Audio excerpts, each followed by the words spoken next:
gave up college to raise my little sister after our parents passed away, but she secretly planned. I absolutely love my younger sister, Evelyn. I have no idea what happened in the last few days to make her feel this way about me. It's been a wild ride, and I'm still trying to process it all. Let me start by explaining the situation. Ever since our parents passed away in a car accident, I've been raising and taking care of Evelyn. I was 19 and she was 16. It was devastating. Not only did we lose them, but the last memory we had was a fight. Our parents were extremely controlling. As the eldest, I was their scapegoat. I couldn't wear certain colors, go out with my hair down, or even drink water directly from a bottle. My mother would constantly criticize my appearance, smacking my hand with a ruler if I didn't follow her rules. One day, at a school fair, I wanted to wear a skirt like my friends. Knowing my mother would say no, I snuck it into my backpack to change in the school bathroom. It was a huge mistake.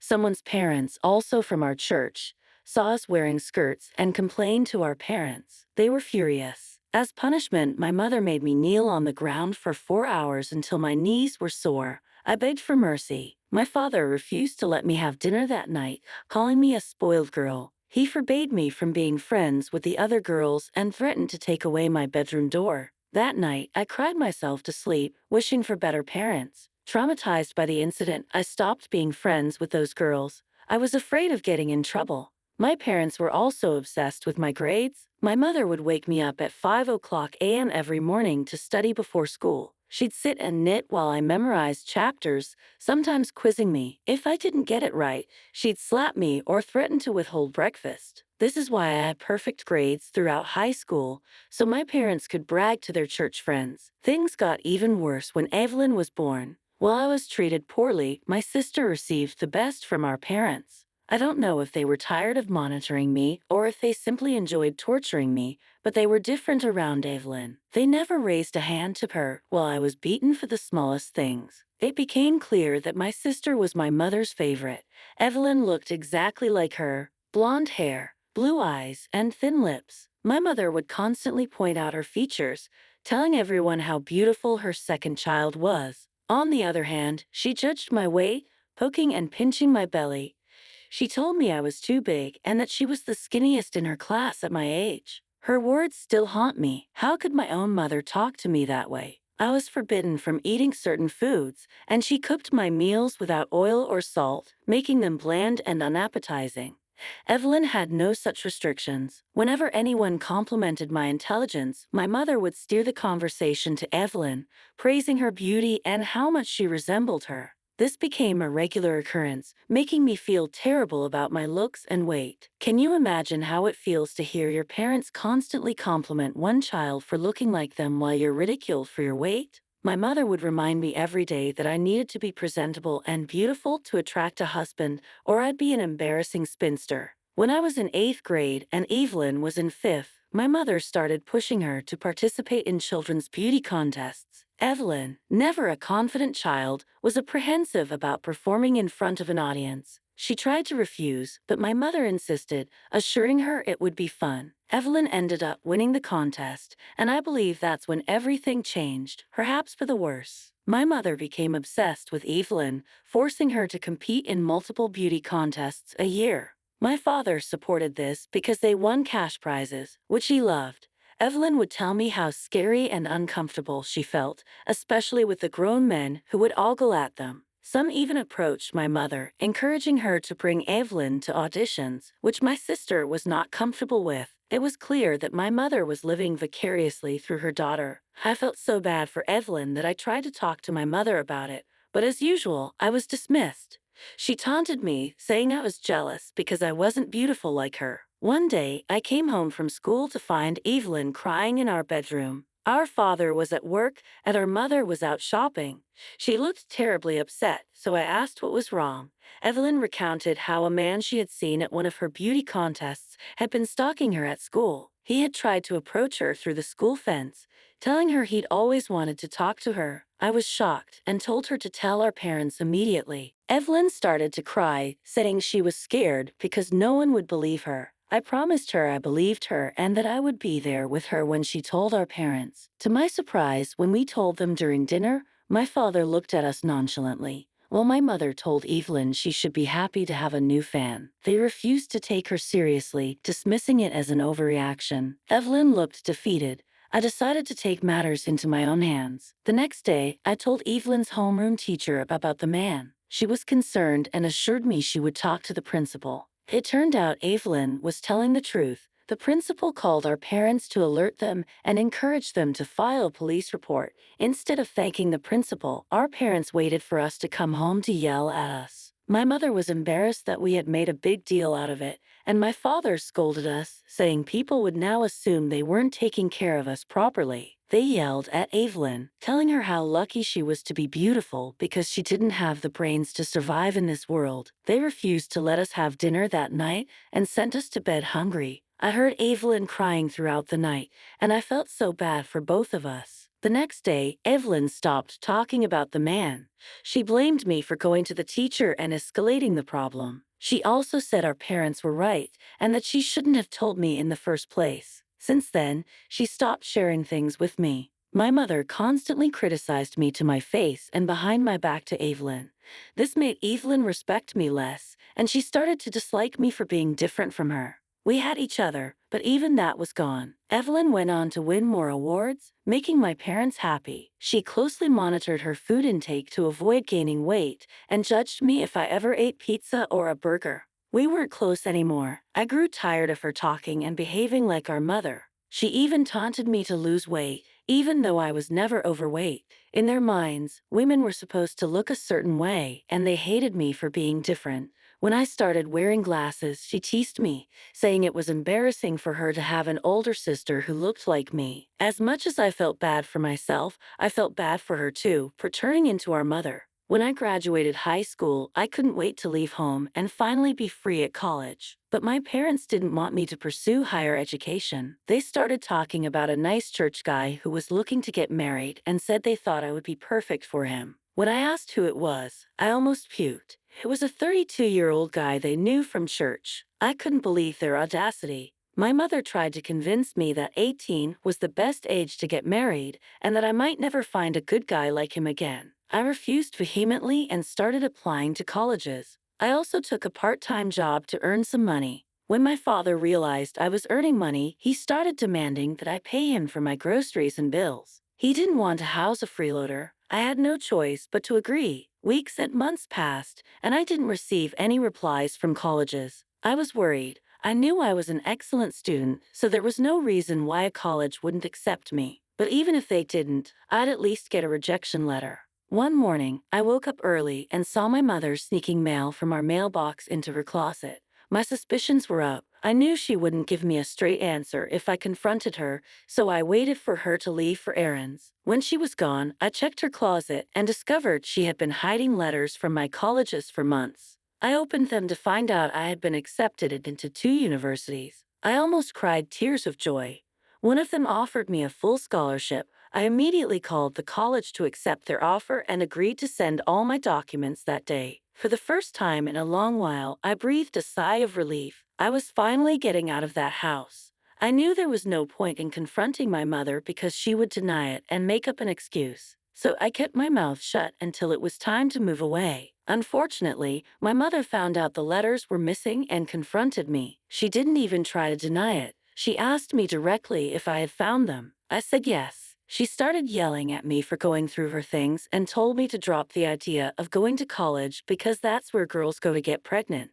I laughed at how ridiculous she sounded. She continued, saying I needed to find a guy and settle down because nothing was more important for a woman than becoming a mother. I told her firmly that I had been accepted into college with a full scholarship, and whether she liked it or not, I was moving. She was furious that I was rebelling against her. Later, when my father came home, she complained to him, telling him how I was trying to sneak off to college behind their backs. He joined my mother in yelling at me and demanded that I call back the university and reject their offer. I refused, so he told me to empty my bank account and pay him every penny I had saved to repay him for taking care of an ungrateful child like me all these years. I told them I wouldn't give them any more of my money and that I had worked hard to save for college so I could survive on my own. This infuriated my father, and he told me to get out of his house. Those were words no child wants to hear from their parents, but that was my reality. At 18, I was kicked out onto the streets.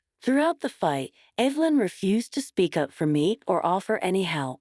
I knew she couldn't do much, but I still thought, as my sister, she would have my back. She clearly didn't. As a homeless person, I reached out to our pastor. He was surprised to hear that my parents had thrown me out and immediately helped me get in touch with a local shelter. The shelter provided me with a temporary place to stay and connected me with resources. Despite how tough it was, I was still happy because I knew it was temporary until I could go to college. I continued to work and save as much money as I could. My situation didn't go unnoticed. Many people from our community reached out to our parents to shame them. Our pastor gave them a stern talk about how terrible they were as parents. I guess this made them feel guilty because they tried to get in touch with me and asked me to come back home. My father said I would have to pay a small rent fee, but otherwise he was fine with me moving back in. I refused, telling him I would rather sleep in the shelter or on the streets than ever share a roof with him and my mother. I stuck to my word,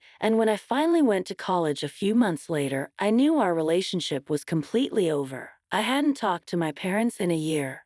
Evelyn didn't have her own phone because our parents refused to get her one, so I had no way to stay in touch with her. One night, I woke up to several calls from an unknown number. When I picked up, a nurse told me our parents were in the hospital and I needed to come down immediately. I asked if Evelyn was okay, and they said she wasn't in the car, but was badly shaken up. I had to take a bus back home, which took several hours. I guess Evelyn was alone during that time because the moment she saw me, she screamed at me for being late and how selfish I was for not being by our parents' side as they were dying. I tried to explain that my college was far away and I couldn't just fly there, but she wasn't ready to listen. Later, we talked to the doctors, who told us our parents were in critical condition and there was a high chance they wouldn't recover. Evelyn broke down crying while I held her and tried to be strong. I didn't have the best relationship with my parents, but I still didn't want them to die. Evelyn was a mess, and I didn't know how to handle the situation alone. A few days later, our parents passed away in the ICU. All our parents' friends helped us organize the funeral and supported us during that difficult time. After the funeral, our father's lawyer informed us that he had named Evelyn as the sole inheritor of the house and their bank account. I wasn't surprised because I already knew who the favorite child was. Evelyn didn't even blink or question why her parents had left her everything. However, since Evelyn was only 16, she couldn't stay on her own. This was a huge problem. She was scared of ending up in an orphanage. We didn't have many close relatives who were willing to take her in, so I decided to step up. That's why I dropped out of college to take care of my minor sister. Looking back, I was a fool to do so, but at that point, I had no choice. I couldn't just think about myself. I had to think about Evelyn. While she continued studying in high school, I got a job to earn money. Not many companies wanted to hire an adult without a degree, but luckily, some people in my community helped me get a job as a secretary. In the beginning, I didn't earn much, but over the years, my pay increased significantly. During that time, I spent all my days and nights taking care of my sister, making sure she had everything she needed. She could withdraw some money from our parents' account in emergencies, but she still didn't have full access because she was a minor. Whenever she needed money for school or extra expenses, I paid for it without complaining. After graduating high school, I encouraged Evelyn to apply to universities, hoping she could get a degree unlike me. However, all my dreams were shattered when Evelyn told me a few months ago that she had been secretly dating a guy for the past 2 years and they were getting married.